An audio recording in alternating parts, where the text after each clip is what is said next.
For today's video, share ko lang sa inyo guys ang isa sa mga pangarap ko na ngayon ay natupad na.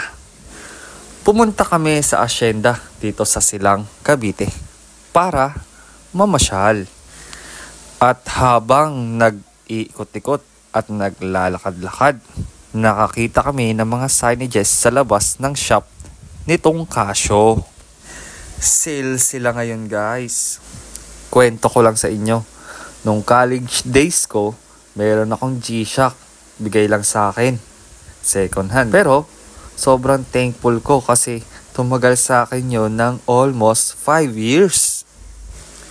And then after nun, nangarap na ako na bumili ng bago.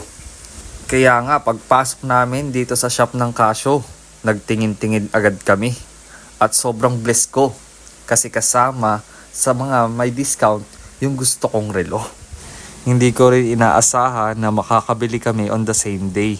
Kasi iniisip ko, babalikan pa namin. Kasi nga, alam nyo naman, budgeted na tayo. Nakita nyo naman yung mga relo guys. Talagang ang gaganda, di ba? Mayroong panlalaki at pambabae. Kung may mga nagustuhan kayo, pwede nyong i-check ang store nila dito sa may asyenda sa Silang, Cavite. Ito nga palang relo na to, yung matagal ko nang tinitingnan guys. At syempre, tinry ko na.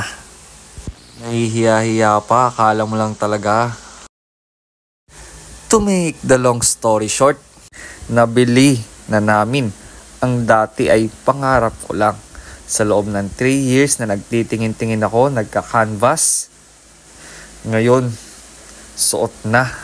At ito nga, pinakita ni Sir kung paano i-adjust yung oras sa relo. Philippine time, adjust, Hong Kong. Philippine time, Hong Kong, adjust. Yan na yun siya. Galing. Warranty card po ako, sir. Yan din, sa Mars. Kung alam mo lang oras sa Mars, siset ko. Salamat Lord talaga. Kayo ba guys, ano na ang mga na-achieve nyo na dati ay pangarap nyo lang? Share nyo naman sa amin. And that's all for today's video. See you sa next vlog.